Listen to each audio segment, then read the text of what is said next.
न कर्तृत्वं न कर्माणि लोकस्य सृजति प्रभुः न कर्मफलसंयोगं स्वभावस्तु प्रवर्तते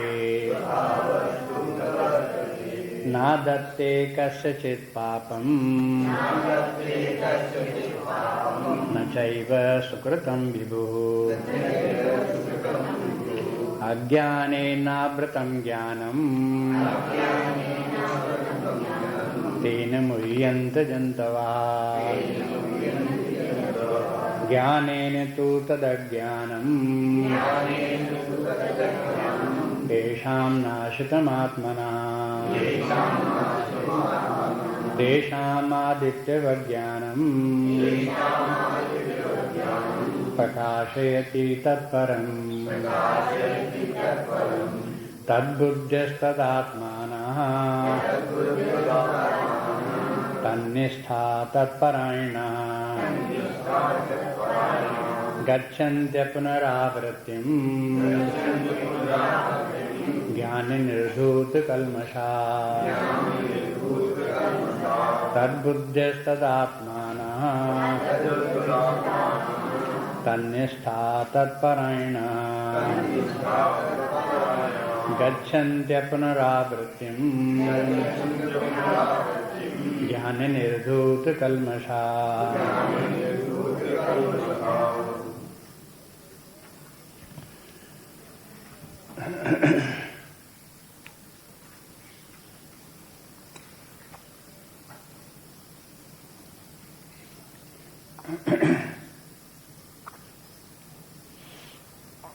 अब स्मरण कर कल फिर एक नया प्रसंग प्रारंभ हुआ था। उसमें अज्ञानजन्य कर्म के संबंध में भगवान ने कहा कि जब तक व्यक्ति में अज्ञान है तब तक उस अवस्था में वो अपने आप को अहंकार, जीव समझता है, शरीर समझता है और कर्ता भाव रखता है और कर्म के फलों में आसक्ति रखता है और कर्म के बंधन में बनता है, सुख दुख का हेतु बनता है, पुनर्जन्म का हेतु बनता है। ये अज्ञान जब तक है तब तक ये संसार चक्र चलता रहता है। व्यक्ति कभी कभी ये आरोप लगाते हैं कि भाई हम क्या करें, परमात्मा ने हमको बना दिया, संसार बंधन में डाल दिया और हमको कर्मों पे बांध दिया और वही हमको सुख दुख दे रहा है, तो हम क्या करें। उसने जैसा बना दिया तैसा चल रहा है। तो उसका उत्तर भगवान ने कह दिया कि फिजूल की बातें मत करो, हमने ये सब नहीं बनाया, ये सब तुम्हारी अपनी ही रचना है। तुमने अपने आप ही ये सब जो है ये अज्ञान कर्मजाल सब गढ़ रखा है और अपने आप ही तुम उसमें बंधे हो। तुम्हें स्वयं ही इससे छूटने के लिए प्रयास करना पड़ेगा। करो अपने आप प्रयास। अज्ञान से निवृत्त हो, ज्ञान प्राप्त करो। ज्ञान स्वरूप होते हुए भी तुम्हारे ऊपर अज्ञान का आवरण आ गया। अज्ञान का आवरण क्या है? ये वासनाएं व्यक्ति की कारण शरीर की अज्ञान का आवरण है। यही वासनाएं मन बुद्धि रूप में प्रकट होती हैं। ये सब ये मन बुद्धि की आंधी तूफान बादल जैसे ये आत्मा के ऊपर छा जाते हैं और बुद्धि में मन में आत्मा के स्वरूप की अनुभूति नहीं होती। इसलिए धीरे धीरे इनको साफ करो। तमोगुणी वासनाओं को मिटाओ, रजोगुणी वासनाओं को मिटाओ, सत्वगुणी वासनाओं के पार जाओ। विचार करो इसके लिए और अपने आत्म स्वरूप को खोजो, परमात्मा स्वरूप को खोजो। ये सब प्रयास करते करते आप जब इसमें सफल होंगे तो अज्ञान निवृत्त हो जाएगा। अब कल की बात में ये रह गई थी अज्ञान निवृत्त हो जाएगा। ज्ञान जब हो जाएगा तब तो सूर्य के समान चमचमा उठेगा। आप पूछोगे जब हमको ज्ञान हो जाएगा तब कैसे पता चलेगा ज्ञान हो गया? हाँ, तो क्या जैसे सूर्य की तरह से चमचमा उठोगे आप अपने आप, अपना ज्ञान, अपना प्रकाश अपने आप ही अपनी महिमा समझ में आने लगेगी, तब जान लेना कि ज्ञान हो गया है। लेकिन ये ज्ञान हो कैसे? तब बोले इस श्लोक में देखो, ज्ञान होने के लिए 4 काम करो। 4 काम कौन से? तद्बुद्ध्या, तदात्मानः तन्निष्ठा तत्परायणः। ये 4 कार्य करो। ये साधना के 4 मूल मंत्र हैं। कोई भी साधना करो उनमें ये 4 कार्य करो। चाहे आप शंकर जी के ऊपर जल चढ़ाओ, चाहे तीर्थ यात्रा करो, चाहे सत्संग करो, चाहे मंत्र का जप करो, चाहे ध्यान करो, ये 4 बातें करो। उनके सबके भीतर वो सब कार्य आपके तभी सार्थक हैं जब ये 4 बातें हों। बस इन्हीं से ज्ञान निर्धूत कल्मषः, इन्हीं से ज्ञान से आत्मज्ञान उत्पन्न होगा और निर्धूत कल्मषः, और कल्मष दूर हो जाएगा। गच्छन्ति पुनरावृत्तिम, और फिर व्यक्ति की जो परम गति है उसका यहाँ वर्णन कर दिया कि उसे अपुनरावर्ती गति प्राप्त हो जाएगी। अब एक एक करके देखिए। पहली पंक्ति में तो 4 साधन बताए, दूसरी पंक्ति में उन साधनों का फल बताया कि ज्ञान उदय होगा, कल्मष दूर हो जाएगा। और क्या बताया अंत में कि उस फल के बाद अनुभूति क्या होगी, किस प्रकार की स्थिति होगी कि अपुनरावर्ती गति प्राप्त हो जाएगी। साधना का प्रभाव, उसकी प्रक्रिया साधना की होगी तो कोई परिवर्तन आएगा, और उस परिवर्तन के बाद एक रिजल्ट आएगा, अपने अंतिम लक्ष्य को प्राप्त हो जाएंगे। ये 3 बातें हो गई। वो तीनों बातें इस श्लोक में कह दी।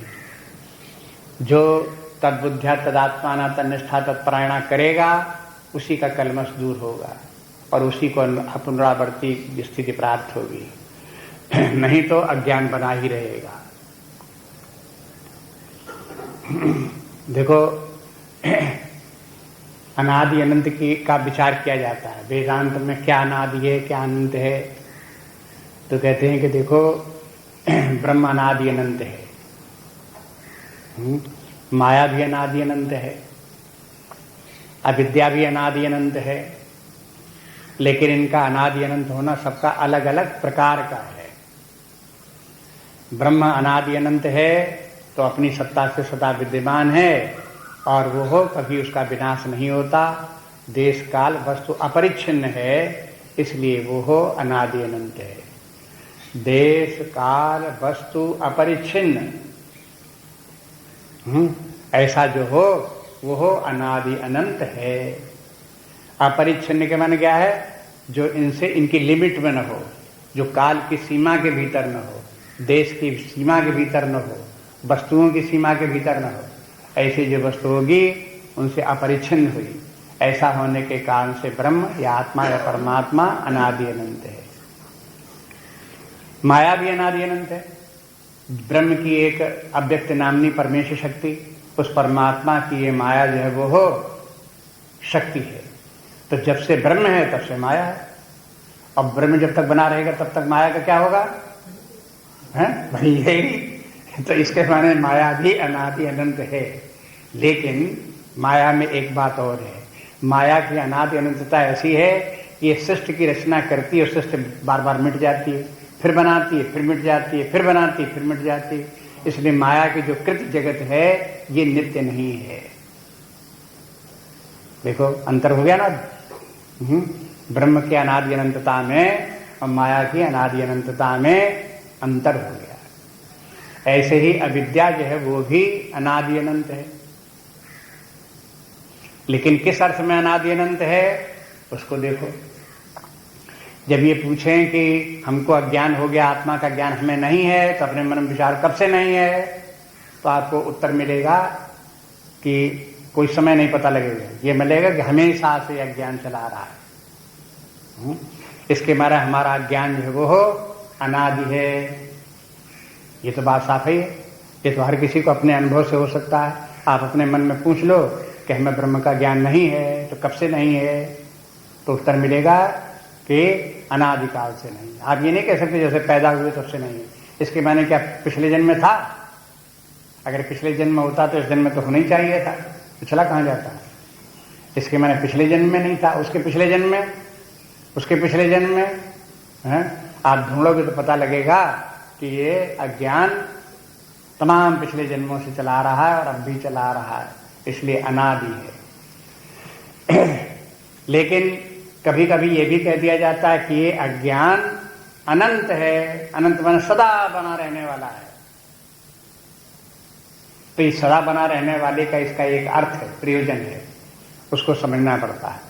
ये सदा बना रहे के माने ये है कि जब तक ज्ञान उदय नहीं होगा, आप विचार नहीं करोगे, इस अज्ञान को मिटाने की कोशिश नहीं करोगे, तो अज्ञान को एक ऑटोमेटिक चक्र है, अपने आप इसमें चाबी भरती रहती है और ये आगे चलता रहता है। अज्ञान में व्यक्ति कर्म करता रहता है, कर्म व्यक्ति के लिए बंधनकारी बनते रहते हैं, वासनाएं उत्पन्न होती रहती हैं, वासनाएं अज्ञान का काम करती रहती हैं और उस अज्ञान में व्यक्ति फिर कर्म करता रहता है, कर्म से फिर नई वासनाएं बनती हैं और वो वासनाएं फिर वो अज्ञान का रूप बन करके आत्मा के ऊपर आवरण का काम करती हैं। इस प्रकार से ये चक्र अविद्या, काम, कर्म एवं संसारा, ये संसार चक्र स्वयं चलता ही रहता है। कब तक चलता रहेगा? अगर ये ऑटोमेटिक है, अपने आप ही इसमें चाबी भरती रहती है, तो कब तक चलेगा? हमेशा इसी प्रकार से चलता रहेगा। इसलिए ये अज्ञान अनंत भी है, लेकिन अनंत होते हुए भी यह अज्ञान अंतवान भी है। अंतवान कैसे है? जब अज्ञान के स्थान पर ज्ञान आता है तो ज्ञान अज्ञान को मिटा देता है, और जब मिटा देता है तो वो अज्ञान हमेशा के लिए मिट जाता है, दोबारा उत्पन्न नहीं होता। जैसे माया जगत की, एक बार जगत मिट भी जाए, प्रलय हो जाए, तो माया दोबारा जगत की रचना कर देगी। तो माया की तो बात यह है कि वो बार बार जगत की रचना करती रहेगी, लेकिन अज्ञान अगर मिट गया तो दोबारा अज्ञान उत्पन्न नहीं हो सकता। इस प्रकार से अविद्या है। इसलिए अविद्या भी एक अर्थ में अनंत है, लेकिन दूसरे अर्थ में नाशवान भी है। जो लोग ये समझते हो कि अविद्या है, अज्ञान है, तो बना रहने तो कभी न कभी तो नाश हो जाएगा, सब दुनिया की सब चीजों को नाश हो जाता है, तो कभी कभी इसका भी नाश हो ही जाएगा, हो जाएगा तब देखा जाएगा। तो शास्त्र कहते हैं कि ये कभी होने वाला नहीं, ये भी एक आपका अज्ञान है कि कभी अज्ञान का नाश हो जाएगा, कभी नाश नहीं होगा। अरे प्रलय होगी तब तो नाश हो जाएगा, कि नहीं तब भी नाश नहीं होगा। आखिर दोबारा माया फिर जगत की रचना करेगी, तब उसको जीवों की जरूरत पड़ेगी कि नहीं पड़ेगी? वो कहां से आएंगे? यथा पूर्वम अकल्पयत, जैसे पूर्व कल्प में जो अज्ञानी व्यक्ति थे, जो जीव थे, उन्हीं को पकड़ के लाके फिर बैठा दिया और फिर सृष्टि की रचना शुरू हो गई। इसलिए कल्प कल्पांतर भी यह अज्ञान अपने आप नहीं मिट सकता। धोखे में न रहे कि अपने आप कभी मिट जाए। इस जिंदगी तो बात ही क्या, चाहे जवान रहो, चाहे बुढ़े हो जाए, चाहे कुछ भी हो जाए, लेकिन यह ज्ञान अपने आप मिटने वाला नहीं। इसलिए कहते हैं इसके लिए मिटने के लिए प्रयास करना पड़ेगा। क्या प्रयास करना पड़ेगा? ये चार बातों का प्रयास करो। ये चारों बातें जो हैं, ये मन, बुद्धि, चित्त और अहंकार की हैं। यहाँ अंतःकरण चतुष्टय चार हैं, उसी को चारों के संबंध में ये चार बातें हैं। यानी अपना संपूर्ण अंतःकरण लगा करके जितनी वृत्तियां अंतःकरण की हैं, उनके द्वारा साधना करो। यदि आपने अंतःकरण में, अपनी साधना में अंतःकरण ने भाग नहीं लिया, केवल शारीरिक स्तर पर साधना करते रहे, तो वो साधना जो है वो केवल दिखावटी रहेगी और उसका फल प्राप्त नहीं होगा। अगर शारीरिक साधना भी करते हो तो उसके साथ मन बुद्धि होने चाहिए, चित्ताहंकार होना चाहिए, तब शारीरिक साधना फलवती होगी। अगर प्राण के स्तर पर, कर्मेंद्रियों के स्तर पर कोई साधना करते हो तो तभी फलवती होगी जब मन बुद्धि के स्तर से साधना करोगे तब। तो इस साधना में ये, अब गीता शास्त्र तो ऐसा सार बात कह देगा एकदम से, जो बिल्कुल असली बात है, छान छून कर निकाली गई है, वो बात कह देगा। अब बाकी साधनाएं तमाम है, वो जगह जगह कही जाएंगी और शास्त्रों में भी बोलेंगे, उनका बड़ा बड़ा विस्तार होगा। जैसे यज्ञ कर्म का वर्णन होने लगे तो बड़ा यज्ञ का विस्तार होगा, कितनी बड़ी कुंड होना चाहिए, कितना चौड़ा होना चाहिए, लकड़ी कितनी होनी चाहिए, कैसी रखी जानी चाहिए, खूब विस्तार उसका होगा। लेकिन उसके पीछे, यज्ञ कर्म के पीछे सार बात क्या है?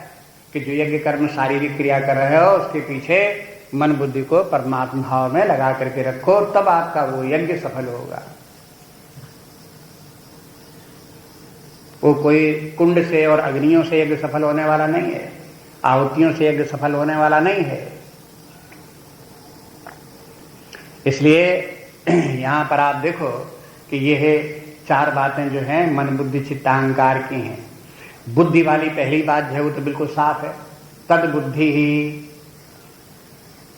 साधना ये करो कि अपनी बुद्धि को तत् में लगाओ। तत् के माने क्या है?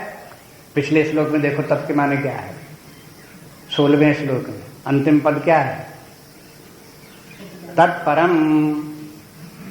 हाँ, ये तत्परम माने तत् के माने परमात्मा, जो परम तत्व है वही तत् है।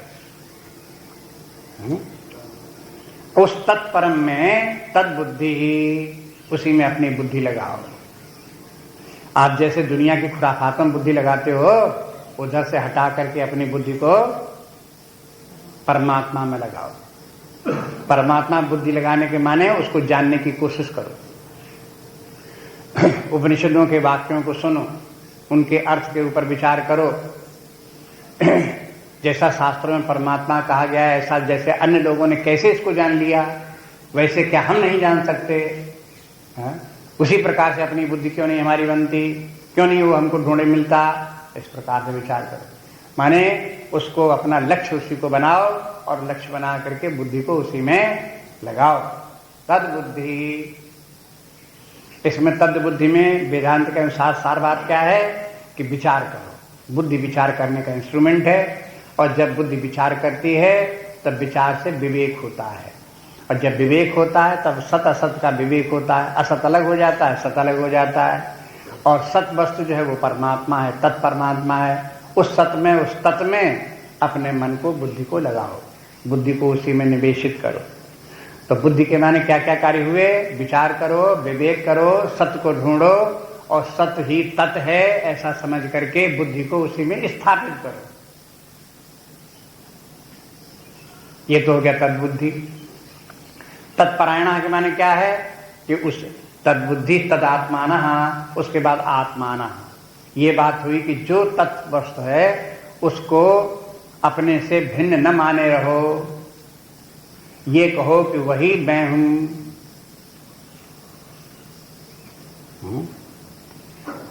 उसी में प्रेम रखो, माने चित्त उसी में लगा रहे, बराबर उसी में स्थापित रहे, बार बार उसी को सोचते रहो। अपने कि ये जो जहां जो सद्वस्तु पहुंच गई है, एक बार बैठ करके सोच लो, हमें ये तो पता लग गया कि सत्य क्या है, असत क्या है। अब हम ये सोचने कि हम सत्य हैं कि असत हैं, तो हमारा मन, हमारी बुद्धि क्या कहेगी? कभी ये स्वीकार नहीं करेगी हम असत हैं, यही कहेंगे कि हम सत्य हैं।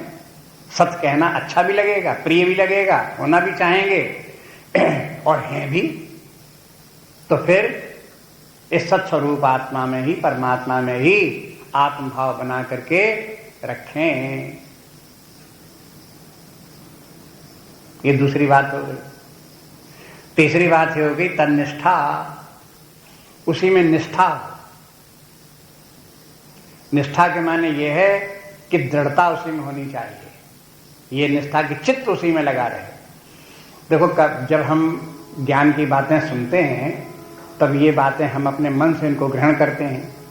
मन में पहले बोरिंग लगती हैं, लेकिन जब विचार करते हैं बुद्धि में, तब धीरे धीरे बुद्धि में वो समझ में आने लगती हैं, तो बोरिंगनेस खत्म हो जाती है और बुद्धि में वो बात समझ में आने लगती है, तो उसमें थोड़ा अच्छा लगने लगता है, प्रकाश आने लगता है बुद्धि में। लेकिन उसके बाद में ये बुद्धि में ये कभी रहता है और कभी नहीं रहता। जिस समय सुना उस समय तो खूब समझ में आया और खूब अच्छा लगा, लेकिन जहां उठ करके चले गए तहां उसके बाद क्या हुआ? गायब हो गया। क्यों गायब हो गया? क्योंकि उसे और गहराई में जाना चाहिए था, चित्त तक पहुंचना चाहिए था, सबकॉन्शियस माइंड में जाना चाहिए था, वो नहीं गया। इसलिए अब ऐसा करो कि अपने इस ज्ञान को चित्त तक पहुंचने दो। जब ये ज्ञान चित्त में बैठ जाएगा तो चित्त में वैसी तद्रूप धारणा बन जाएगी, कन्विक्शन बन जाएगा, और हमेशा वो बात बनी रहेगी। तो उसको बोलते हैं निष्ठा। निष्ठा तब होती है जब चित्त में कोई बात चढ़ जाती है, स्थायी रूप से वहां हो जाती है, तब निष्ठा कहलाती है। अब देखो, जब से पैदा हुए तब से एक ही बात बार बार सोचते रहे कि बिना पैसे के दुनिया में काम नहीं चलता, बिना पैसे काम नहीं चलता, ये से ग्रही टका नास्ती, हट के टकटकाए थे, हट के टकटकाए थे, यही सारी जिंदगी करते रहे हैं। तो क्या हुआ, चित्त में जाकर के इसका संस्कार बन गया और निष्ठा बन गई। क्या निष्ठा बन गई? बिना पैसे की जिंदगी कुछ नहीं है, वही होना चाहिए। अब आप इसको निकालना चाहो तो निकल नहीं सकता जल्दी, क्योंकि निष्ठा बन गई। आप मान लो कि हमने समझ भी लिया कि हाँ, ज्यादा पैसे की महत्व नहीं है, पैसे के स्थान पर व्यक्ति का चरित्र है, ज्ञान है, ये ज्यादा मूल्यवान है।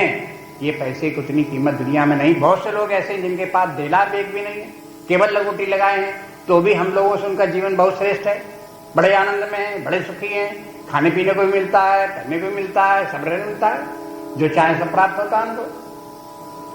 कोई ऐसा थोड़े कि पैसे सब होता है, ऐसे उदाहरण हैं। लेकिन ये बात समझ में आ जाए तो भी चित्त से धन की जो निष्ठा है वो छूटती नहीं। इसलिए निष्ठा, उसके स्थान पर निष्ठा हमारी क्या बने? जैसे कि मैं शरीर हूं, ये एक निष्ठा है, धनी जीवन का आधार है, ये एक निष्ठा है, हमारा परिवार जो है वो सब हमारा है ही है, वो तो हमारा ही है, किसी दूसरे का थोड़ा ही है, ये निष्ठा है। इस प्रकार के जो निष्ठाएं आपकी बनी हुई हैं, उनके स्थान पर निष्ठा क्या हो? ये सब मिथ्या हैं। वास्तव में सत्स्वरूप अनंत चैतन्य, अनादि अनंत ब्रह्म है, परमात्मा है, वही अपना स्वरूप है। बस ये निष्ठा बन जाए तो ये चित्त की बात है। और फिर तत्परायण, और उसी में परायण हो जाओ। परमात्मा परायण, पादम परायण के माने है ये अहंकार की वृत्ति है कि जैसे अहंकार रखे हो शरीर कि मैं शरीर हूं, इसी प्रकार से अहंकार रखो परमात्मा में, ये परमात्मा ही मैं हूं। उस परमात्मा भाव में स्थित रहना परमात्मा परायण है। ये तीसरी बात। पहले परमात्मा का बुद्धि से ज्ञान, फिर ये जानना कि वो परमात्मा ही आत्मा है, और इस बात की पूरी निष्ठा होना, और फिर उसी परमात्मा भाव में दृढ़ता के साथ डटे रहना। हाँ, तत्परायण हो गया। ये चार बातें जो है ये है भगवान बोले। देखो, वैसे आपको विचार करोगे तो इन चारों बातों में विशेष अंतर नहीं दिखाई देगा, एक जैसी बातें लगेंगी, लेकिन इन चारों बातों के शास्त्र का विश्लेषण करके अलग अलग क्लासिफाई करके सब बातों को बता देता है। सीधे सीधे से ये कह सकते हैं कि अपने मन को परमात्मा में लगाओ, बस परमात्मा भाव में रहो, ऐसे बोल सकते हैं।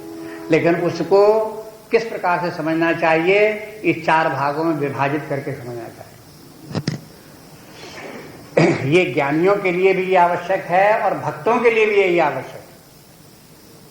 भक्त भी यही चारों बातें करें, चाहे ज्ञानी हो। अब इन चार बातों को करने के लिए आप ज्ञानी और भक्त का विभाजन नहीं कर सकते। ऐसे नहीं कि ज्ञानी को चार बातें करनी पड़ेंगी और भक्त को नहीं करनी पड़ेंगी, ऐसा नहीं है। आप देख लो, ये गीता के ऊपर ज्ञानियों की भी व्याख्याएं हैं और भक्तों की भी व्याख्याएं हैं। आप जहां देखोगे ज्ञानियों की व्याख्याएं हैं तो आप बताएंगे परमात्मा के ज्ञान के लिए चारों आवश्यक भगवान ने बताया है। जब भक्त लोग इसकी व्याख्या करने वाले आए तो उन्होंने जब इसकी व्याख्या बताई तब ये कहा कि भगवान की भक्ति प्राप्त करने के लिए ये चारों की आवश्यकता है। इसलिए विकल्प कोई दूसरा नहीं,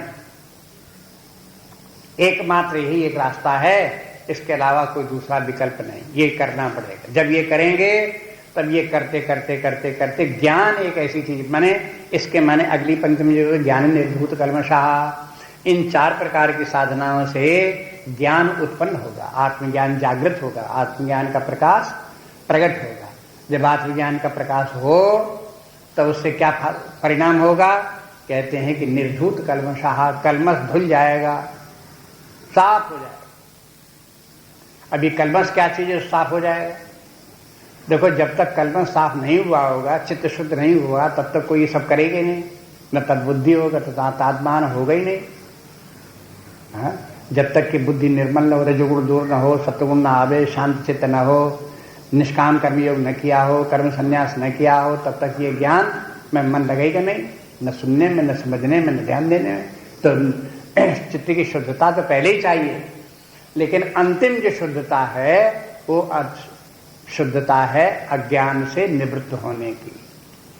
कहते हैं कि ज्ञान निर्धूत कल्मषा के माने हुआ, पहले बोले श्लोकों में कि अज्ञान से ज्ञान ढका हुआ है, और ज्ञान जो है वो ज्ञानेन तु तदज्ञानम येषाम नाशितम, ज्ञान से जिनका कि अज्ञान नष्ट हो गया है। तो ज्ञान से अज्ञान नष्ट हो जाता है तो क्या होता है? तो इसमें यहाँ पे व्याख्या उसके, ज्ञान से अज्ञान नष्ट होता है तो निर्धूत कल्मषा होता है। देखो दोनों को मिला करके समझने की कोशिश करो, ध्यान दो।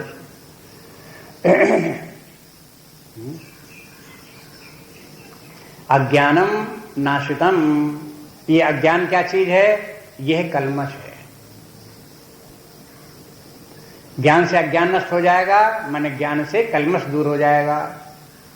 कल्मष को समझ लो क्या चीज है। कल्म शब्द हुआ, कल्म, कल्म क्या चीज है? कर्म ही कल्म है। ये व्याकरण की बातें हैं, संस्कृत की अपनी। हाँ? संस्कृत में रा और ला एक समान होते हैं, उनमें भेद नहीं होता। रा और ला, रा की जगह ला हो जाता, ला की जगह रा हो जाता है। कर्म का रा का क्या हो गया? यहां ला हो गया, तो था तो कर्म, हो गया कल्म। तो ये कर्म का जो है कल्मष जो हुआ, कर्म से उत्पन्न होने वाली जो मलिनता है वो कल्मष है। अभी तक हम सकाम कर्म करते रहे, इंद्रिय भोगों के लिए कार्य करते रहे, उसके कारण से उन कर्मों के परिणाम स्वरूप जो हमारी वासनाएं बनी, उन वासनाओं ने अज्ञान अंधकार फैला दिया, वो सब मिट जाता है। ये तात्पर्य हुआ।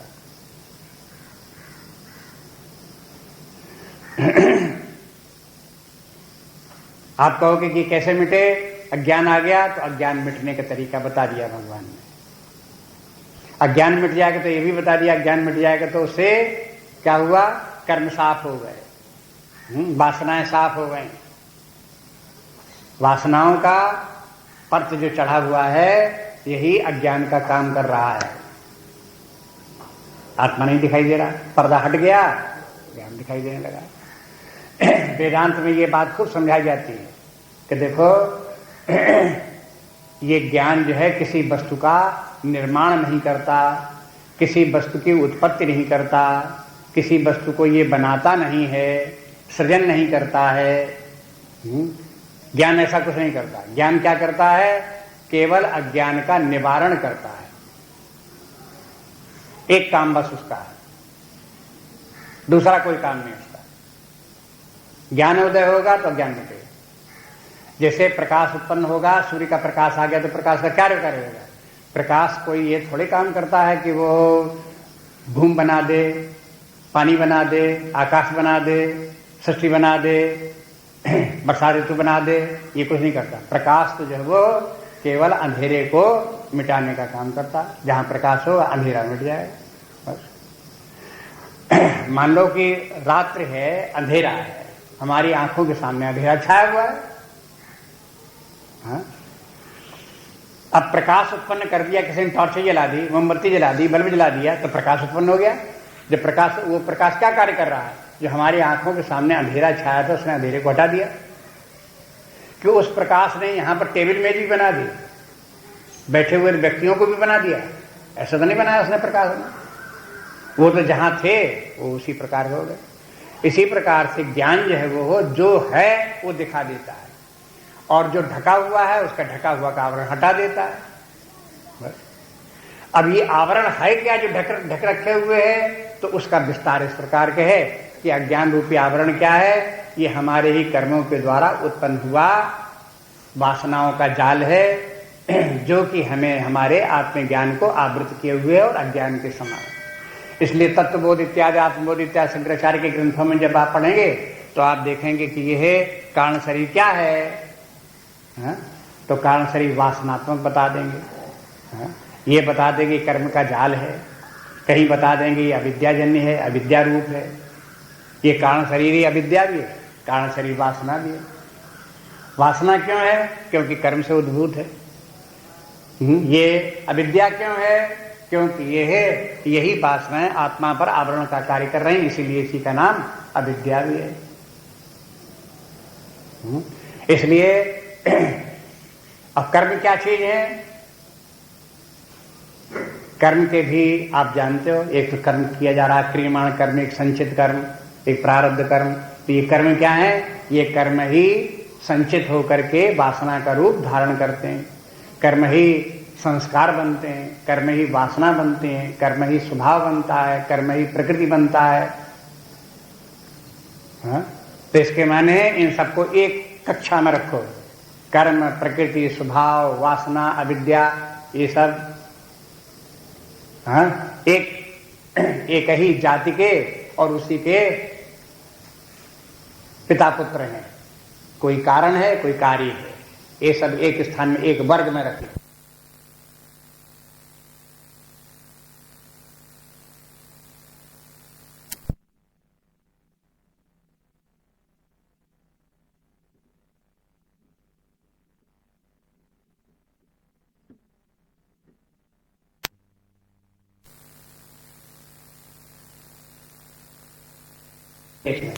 माने जब ज्ञान हो गया, तब ज्ञान हो जाने की कई बातें बताते चले आ रहे हैं। जब व्यक्ति को ज्ञान होगा तो ब्रह्म का ज्ञान हो जाएगा। ये भी बता दिया जब ज्ञान होगा तब व्यक्ति सर्वभूतात्म भूतात्मा अनुभव करेगा। जब व्यक्ति को ज्ञान हो जाएगा तो नैष्ठिक आपनोति शांति जो है वो नैष्ठिक शांति से प्राप्त हो जाएगी। ये सब बताया कि नहीं?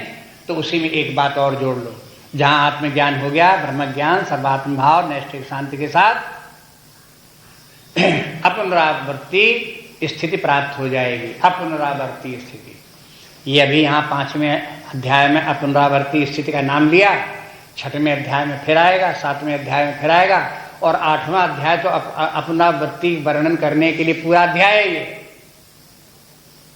8वें अध्याय में देखोगे कि अपुनरावर्ती स्थिति क्या है।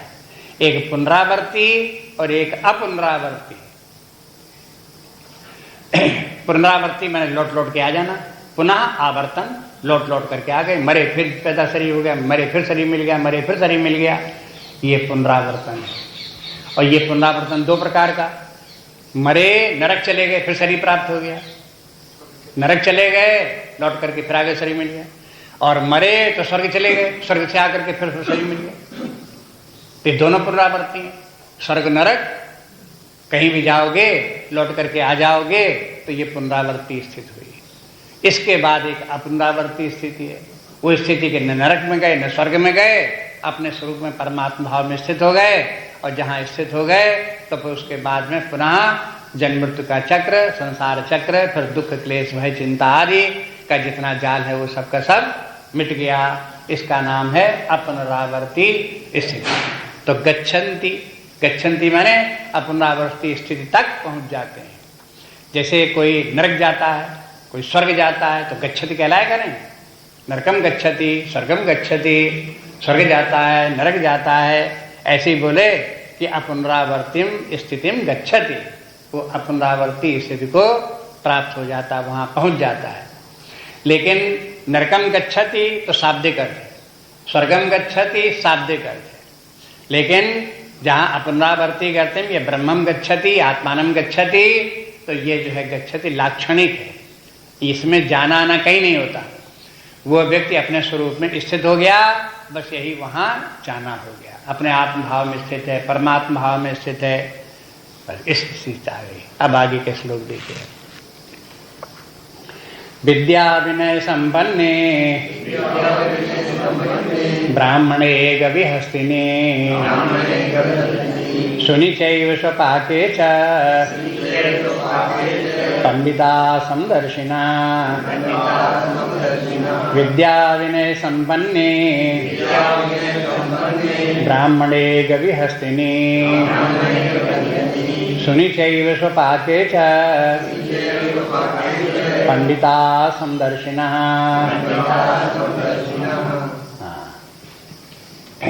श्लोक का अर्थ हुआ विद्या विनय संपन्ने ब्राह्मणे।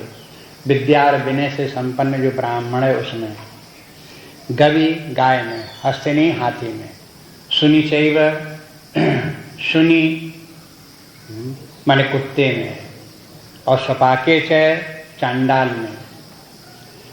यह है पंडिता समदर्शिनः, पंडित इनमें सब में समदृष्टि रखते हैं। समदर्शिनः। अब देखो इसमें भी श्लोक बहुत साधारण सा, सिंपल सा है।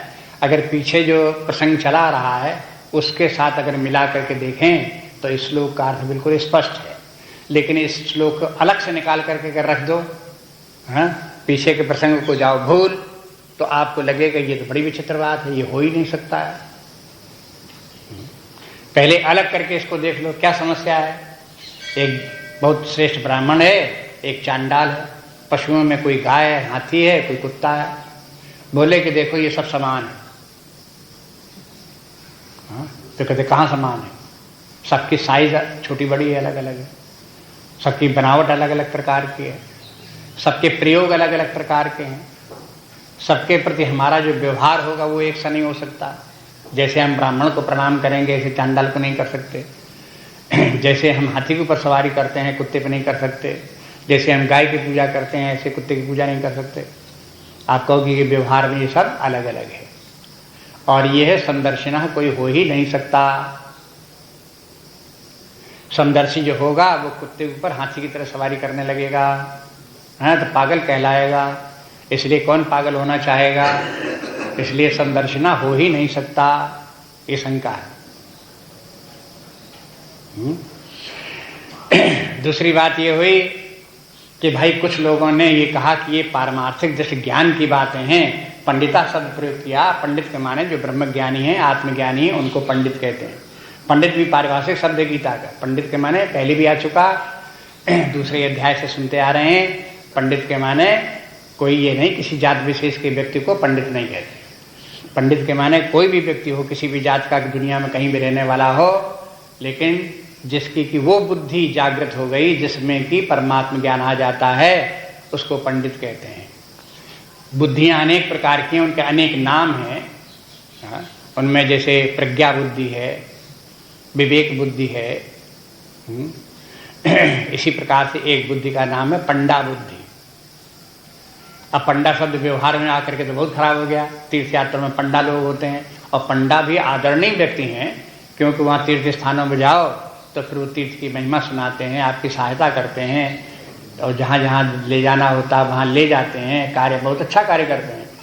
लेकिन अब पंडा जो है वो ठगने लगे लोगों को, और लोग बाग उनसे भागने लगे, तो पंडा शब्द के माने खराब हो गया, बिगड़ गया सब। लेकिन पंडा को व्याकरण की दृष्टि से देखेंगे तो पंडा तो बहुत ऊंची बात है, माने ऐसी बुद्धि जिसमें कि आत्मज्ञान परमात्म ज्ञान आ सके।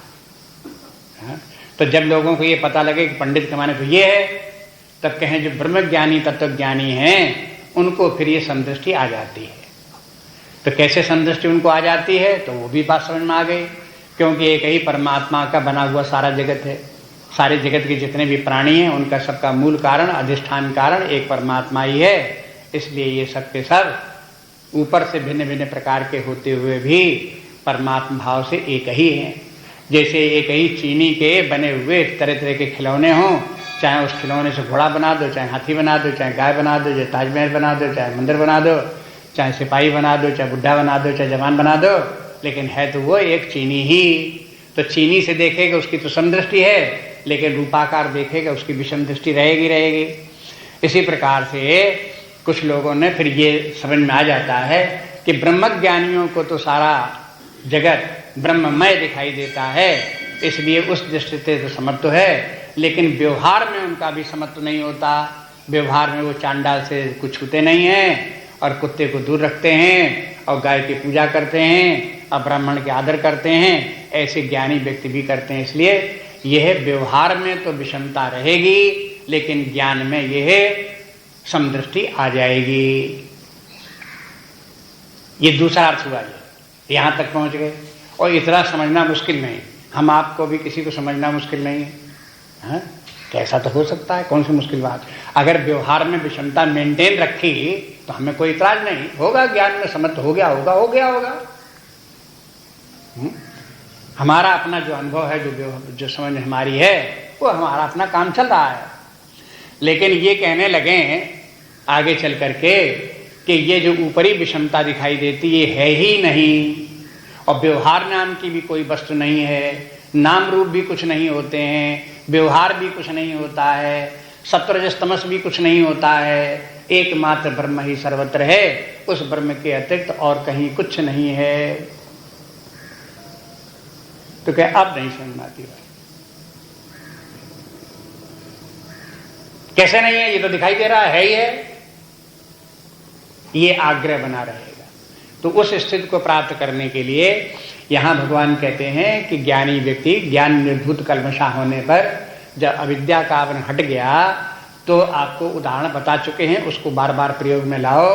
जैसे रात्र में स्वप्न में किसी भी कोई व्यक्ति स्वप्न में देखे नाना प्रकार के सुख दुख इत्यादि भलाई बुराई बहुत सी देखे, जागने पर वे सब समाप्त हो जाते हैं। स्वप्न की अवस्था में अगर कोई कुत्ता देखेगा तो जैसे जागृत अवस्था में कुत्ता को धू करता भगाता है तो स्वप्न में ही भगा देगा। जैसे जागृत अवस्था में कोई हाथी पर सवार होता है तो स्वप्न में भी देखता है कि हाथी हमने देखा, हाथी के ऊपर हम बैठे, फिर हाथी के ऊपर हमने यात्रा की, घूमे, स्वप्न में भी हाथी पे बैठा देख सकता है अपने को। जैसे जागृत में कोई ब्राह्मण दिखाई दे, तिलक चंदन पाटा लगाए हुए, पुस्तक लिए हुए और बड़ा विनम्र बड़ा साधु स्वभाव का ब्राह्मण दिखाई दे, ऐसे स्वप्न में भी दिख सकता है।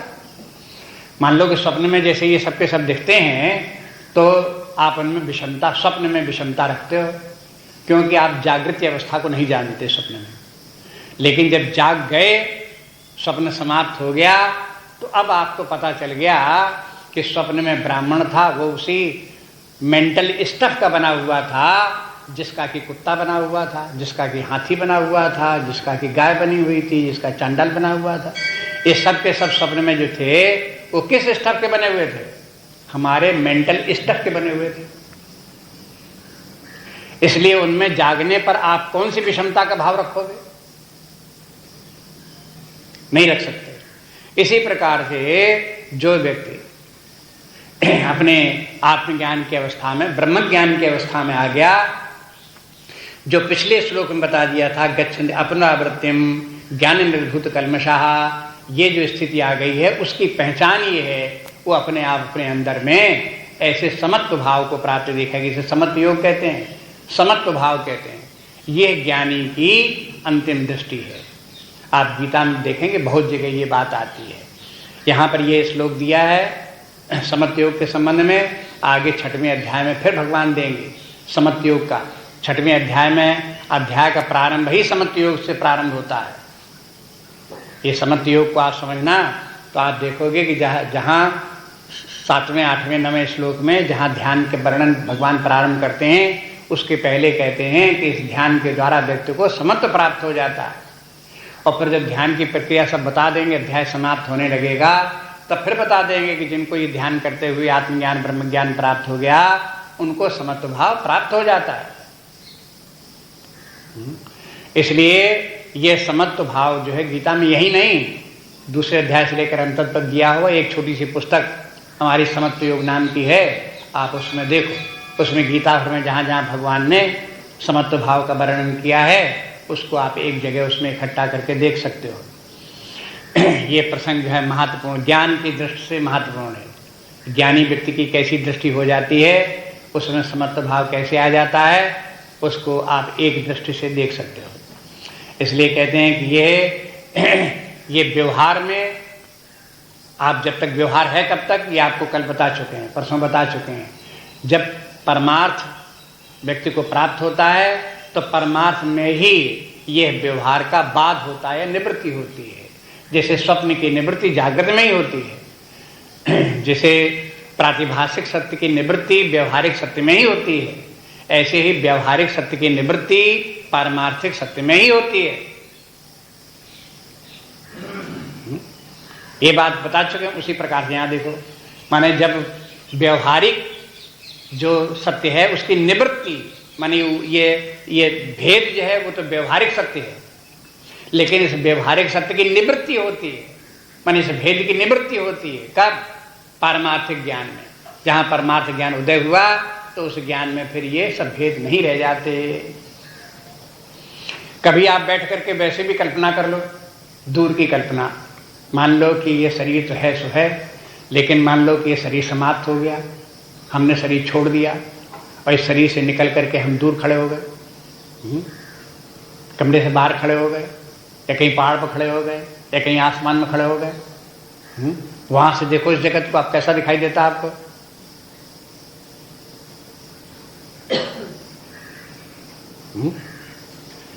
निकट से तो सब बातें वस्तुएं अलग अलग आपको दिखाई देंगी।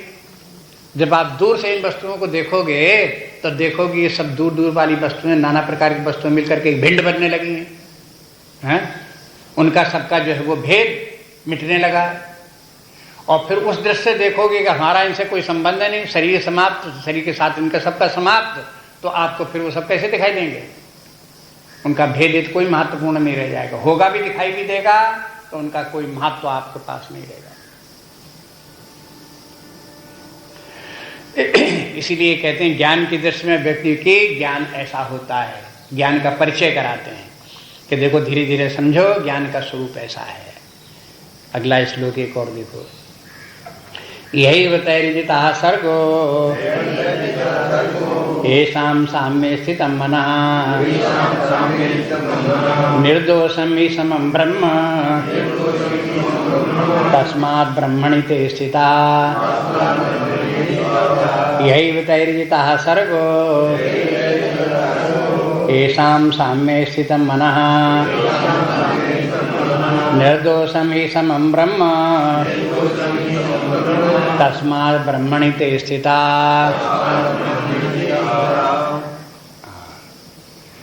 पिछले श्लोक में यद्यपि समदर्शी का वर्णन है, ज्ञानी व्यक्ति समदर्शी हो जाता है, साम्य योग से प्राप्त हो जाता है, सिद्ध हो जाता है, लेकिन उस प्रसंग में प्रकारांतर से ये भी कह दिया कि ब्राह्मण वही ब्राह्मण है जो विद्या से संपन्न हो और विनम्रता से संपन्न हो। ब्राह्मण दो प्रकार के, एक निकृष्ट ब्राह्मण, एक श्रेष्ठ ब्राह्मण। निकृष्ट ब्राह्मण कौन है? जो जात से तो ब्राह्मण है लेकिन न उसके पास विद्या है, न उसमें विनम्रता है।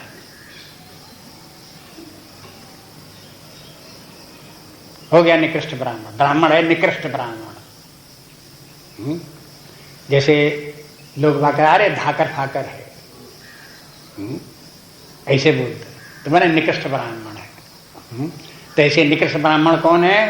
गीता के अनुसार जिन्होंने न विद्या पढ़ी और न जिनमें विनम्रता आई। विद्या के मैंने ज्ञान, विनम्रता मैंने उस ज्ञान का व्यवहार। वो जब ज्ञान आता है, विद्या ददाति विनयम, विनयम पात्रताम, मैंने वो एक श्लोक अलग दूसरा है, उसमें कहते विद्या से क्या होता है? विनय आती है। तो जिस ब्राह्मण ने विद्या पढ़ी और विद्या पढ़ करके विनम्रता भी आ गई, मैंने उसकी विद्या फलवती हो गई, उसका फल दिखाई देने लगा विद्या का, विनम्रता। तो कहते हैं विद्या भी है और विनम्रता भी है। तो आप कहते हैं ये ब्राह्मण श्रेष्ठ है। अब ब्राह्मण शब्द का अर्थ क्या है? इसमें जो कहते ब्राह्मणे, तो अब इस श्लोक में उस ब्राह्मण का विस्तार करते हैं। इसलिए इस श्लोक के साथ में विद्या विनय संपन्न ब्राह्मणे को इस श्लोक के साथ में मिला करके उसके अर्थ को समझने का प्रयास करें।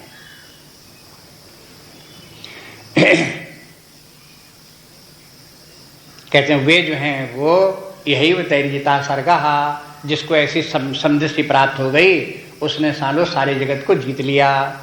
ऐसाम साम्य स्थितम मनः, जिनका के मन इस प्रकार से साम्य में स्थित हो गया। निर्दोषम ही समम ब्रह्म, ब्रह्म स्वयं समस्त और सम है, इसलिए निर्दोषम, उस ब्रह्म में कोई दोष नहीं है। और तस्मात् ब्रह्मणि ते स्थिता, इसलिए वे लोग जिनको की संबुद्धि प्राप्त है वो ब्रह्म में ही स्थित होते हैं। एक आपने सुना होगा कि ब्राह्मण को ब्राह्मण क्यों कहते हैं? ये कहते ब्रह्म जानाति सा ब्राह्मणः, ऐसे प्रसिद्ध है। तो कहते हैं कि जो ब्रह्म जानाति सा ब्राह्मणः, तो अब यहाँ देखो कि तस्मात् ब्रह्मणि ते स्थिता, वे ब्रह्म में स्थित हैं इसलिए वे ब्राह्मण हैं। और ब्रह्म में स्थित होकर के ब्राह्मण इतना श्रेष्ठ क्यों हो गया? क्योंकि ब्रह्म जो निर्दोष है और सम है, इसलिए जो ब्रह्म में स्थित होगा वो भी निर्दोष होगा। जो निर्दोष होगा वो श्रेष्ठ हो गई होगा, जिसमें दोष होंगे वो श्रेष्ठ कहां हुआ जाता है? अब हिसाब लगा लो आप। ये रूप बनता है। इसलिए इसी प्रसंग में ब्राह्मण का स्वरूप क्या बनता है वो भी बता दिया। ये सब ब्राह्मण क्षत्रिय इत्यादि की जगह जगह प्रसंग आते रहते हैं, तो प्रकारांतर से प्रसंग दूसरा चल रहा है लेकिन बात आ गई इसकी तो वो भी यहाँ पे दिखा दिया। तो ये कहते हैं कि यही उत्तरजिता सर्गा, यही को माने इसी जीवन में इहा मूत्र फल भोग विरागा, ये तत्वबोध में आता है। या मूत्र फल भोग विरागा, इही और अमूत्र फल भोग विरागा, माने इस जीवन में और जीवन के समाप्त होने के बाद अमूत्र जहाँ कहीं जाएं वहाँ पर भी जो हमें कर्मों का फल प्राप्त हो, उस कर्मों के फल में हमारा वैराग्य भाव हो, इसका नाम वैराग्य है? तो ई के माने क्या है? इस जीवन में। अमूत्र के माने इस जीवन के बाद, अन्यत्र स्वर्ग आदि में वो अमूत्र कहलाता है। तो आप कहते हैं यही उत्तरजिता सर्गा के माने क्या हो गया कि इसी जीवन में उसने विश्व विजय कर ली। सर्गा माने सृष्टि, उसने सारी सृष्टि ही के ऊपर विजय प्राप्त कर ली। पृथ्वी के ऊपर ही विजय प्राप्त नहीं कर ली, सूर्य नक्षत्र तारे उनके ऊपर विजय प्राप्त कर ली, ये सारी। और फिर इसके अलावा इस ब्रह्मांड के अतिरिक्त और भी कहीं ब्रह्मांड कोई हो, स्वर्गाद भी कहीं इधर से अलग हो करके हों, या जैसे भागवत में आता है कि ब्रह्मांड को एक ही थोड़े हैं, ब्रह्मांड तो हजारों लाखों ब्रह्मांड, अगणित ब्रह्मांड हैं, हर ब्रह्मांड के ब्रह्मा विष्णु महेश हैं। तो वो सब जितना जो क्या है वो सब माया का प्रपंच है। ब्रह्मांड जितने भी हैं माया के बनाए हुए हैं। तो ये सब के सब जितने माया के बनाए हुए हैं वो सब सृष्टि के अंतर्गत आते हैं, सर्ग के अंतर्गत आते हैं। तो ये सारी सर्व सृष्टि को उसने जीत लिया, क्योंकि वो परमात्मा तक पहुंच गया तो माया के पार पहुंच गया। अब माया उसके अधीन हो गई, और माया के अधीन सारी सृष्टि, सारे ब्रह्मांड उसी माया के अधीन। तो अब उसकी स्थिति क्या बनी कि उसने सारे सृष्टि के ऊपर विजय प्राप्त कर ली।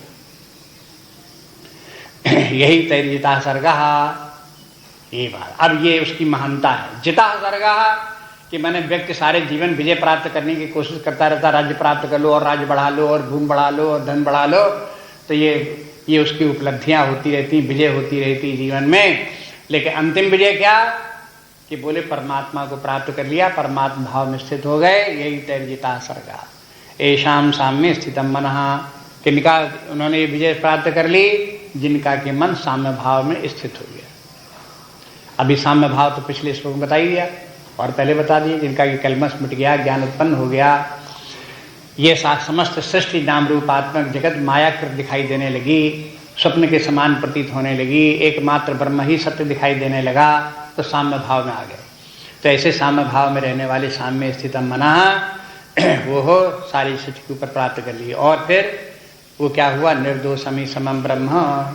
और वो एक बात और ध्यान रखो कि समत्व कैसे बना, समत्व योग कैसे बना? कहते हैं ब्रह्म सम है, इसलिए समत्व ब्रह्म के सम से समत्व है। जब तक किसी का चित्त ब्रह्म में स्थित न होगा तब तक समत्व भाव आ नहीं सकता। क्यों? क्योंकि ब्रह्म ही एकमात्र सम है। सम में जब चित्त स्थित होगा तब साम्य भाव आएगा, साम्य योग सिद्ध होगा। और ब्रह्म के सम के अतिरिक्त, ब्रह्म के अतिरिक्त और कहीं सम है ही नहीं, और तो सब जगह विषम है। भूत भविष्य वर्तमान, ऊपर नीचे, भला बुरा, टेढ़ा बकोला, कुछ न कुछ जो है वो हो, विषमता कहीं न कहीं, इस सब जगह सब है। एकमात्र समत्व जो है वो ब्रह्म में ही है।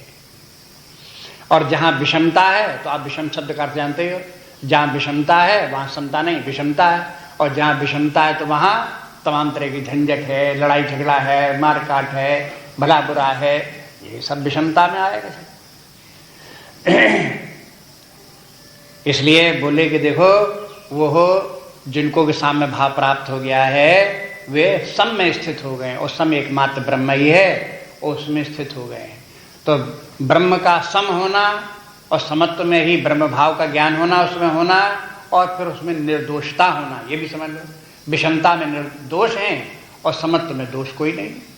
ब्रह्म जो है सच्चिदानंद स्वरूप, आनंद स्वरूप, अपने स्थित है, निर्विकार भाव से डटे हुए हैं, उसमें अपने कहीं कहीं कोई परेशानी नहीं।